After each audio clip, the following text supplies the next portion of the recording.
Spine surgery के बाद paralysis का रिस्क कितना है? ये एक बहुत ही कॉमन सवाल हर उस मरीज के मन में आता है जिसको स्पाइन सर्जरी बताई गई है, और ये आना बिल्कुल जायज बात है। और इसी के बारे में आज विस्तार में बात करेंगे कि क्या स्पाइन सर्जरी में पैरालिसिस की रिस्क होती है तो लोग क्यों कराते हैं, और जिन्होंने की है क्या वो पैरालाइज हो गए हैं, इसमें रिस्क एक्चुअली कितनी होती है। आइए बात करते हैं विस्तार में। स्वागत है आपका मेरे चैनल पे ज़ेन स्पाइन। मेरा नाम है डॉक्टर राकेश ढाके। मैं एक फेलोशिप ट्रेंड स्पाइन सर्जन हूँ, certified by the royal college of surgeons of England, और करंटली मैं मुंबई में स्पाइन सर्जन के तौर पे काम कर रहा हूँ।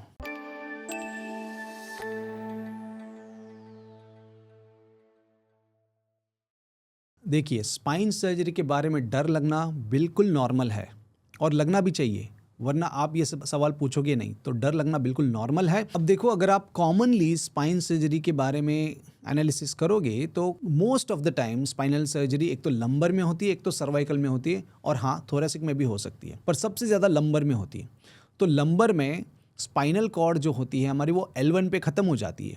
उसके नीचे जो भी आता है L2, L3, L4, L5, S1, ये सारे जो लेवल्स है, इसमें स्पाइनल कॉर्ड होती ही नहीं है। इसमें खाली नर्व रूट्स होते हैं। यहाँ पे स्पाइनल कॉर्ड होती ही नहीं है, तो चांसेस बहुत कम है कि नर्व को इंजरी भी हो जाती है। वर्स्ट केस में तो भी पैरालिसिस नहीं हो सकता है, क्योंकि यहाँ पे स्पाइनल कॉर्ड है ही नहीं। पर अगर आप वर्स्ट टू वर्स्ट सोचो, मतलब बाइक चला रहे हो और एक्सीडेंट हो गया, चांसेस कितने हैं? बहुत कम, बट हो सकता है। और अगर एक्सीडेंट होता है तो ये नर्व रूट्स को अगर इंजरी होती है तो एक पार्ट की, मतलब फुट की या अंगूठे की या प्राइवेट पार्ट्स की वीकनेस हो सकती है, या नीज की वीकनेस हो सकती है।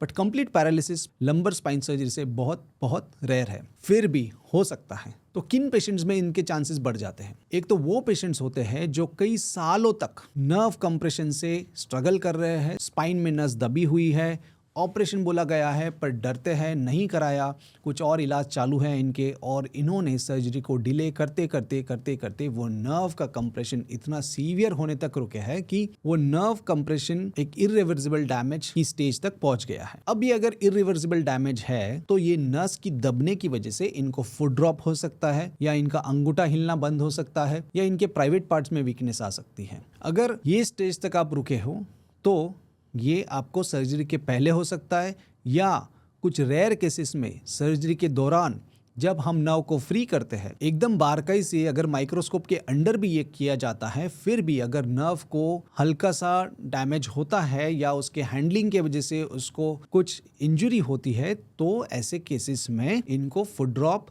या टो ड्रॉप सर्जरी के बाद भी हो सकता है, या टो वीकनेस सर्जरी के बाद हो सकता है। तो ऐसे केसेस में पेशेंट को तो लगेगा कि हम तो सर्जरी के पहले हमारा पंजा बिल्कुल काम कर रहा था, पर सर्जरी के बाद नहीं कर रहा है। तो ये वो पेशेंट्स होते हैं जिनमें ऑलरेडी स्पाइनल नर्व कंप्रेशन इतने सालों तक या इतना सीवियर था कि जिसे निकालते वक्त कुछ इंजरी की वजह से वीकनेस हो सकती है, या सेंसेशन कम हो सकते हैं। कुछ महीने में इसका रिकवरी हो सकता है, कई केसेस में ये टेम्पररी होता है, और कुछ रेयर केसेस में ये परमानेंट हो सकता है। बट कंप्लीट पैरालिसिस इसके बाद रेयर है। पर अगर सर्जरी थोरैसिक स्पाइन में होती है या सर्वाइकल स्पाइन में होती है, तो ऐसे केसेस में भी अगर हम पूरे से पूरे प्रिकॉशंस लेते हैं तो जनरली पैरालिसिस नहीं होता है। पर ऐसे केसेस में भी पेशेंट्स लेट स्टेज में आ सकते हैं जिनका स्पाइनल कॉर्ड दब दब के उसका कलर चेंज हो गया है, जिसको हम माइलोमलेजिया या कॉर्ड एडिमा बोलते हैं। तो ऐसे केसेस में अगर पेशेंट्स आते हैं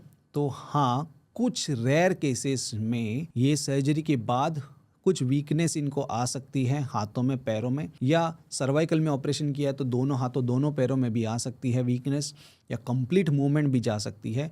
बट इसके चांसेस बहुत बहुत रेयर है, और ये उन पेशेंट्स में होता है जो बहुत लेट स्टेज में डॉक्टर के पास सर्जरी कराने आते हैं। पर पेशेंट को लगता है कि सर्जरी के बाद हमें ऐसा हो गया, बट पेशेंट जनरली ये नहीं सोचते कि उन्होंने कितना लेट प्रेजेंटेशन डॉक्टर के पास किया है। बट ये सारा डिस्कशन मैं कहूँगा आपको सर्जन से पहले करना ज़रूरी है, सर्जरी के पहले, कि सर अगर हम सर्जरी करते हैं तो हमारा पैरालिसिस का रिस्क कितना है। अगर उसमें स्पाइनल कॉर्ड कंप्रेशन मिनिमल है या मॉडरेट है और सिम्टोमेटिक पेशेंट है और सर्जरी का डिसाइड करते हैं, तो चांसेस बहुत कम है। अगर बहुत सीवियर कंप्रेशन है तो हाँ, कुछ चांसेस होते हैं। फिर आपको सर्जन के साथ बैठ के इसके प्रोज और इसके कॉन्स आपको डिसाइड करने हैं कि मैं अगर सर्जरी कराता हूँ और ये रिस्क अगर मुझे है तो फ़ायदे क्या है? अगर मैं नहीं कराता हूँ तो पैरालिसिस का रिस्क मुझे सर्जरी से नहीं है, पर क्या नहीं कराने से मेरा पैरालिसिस रुक जाएगा या बिना सर्जरी के भी पैरालिसिस हो सकता है?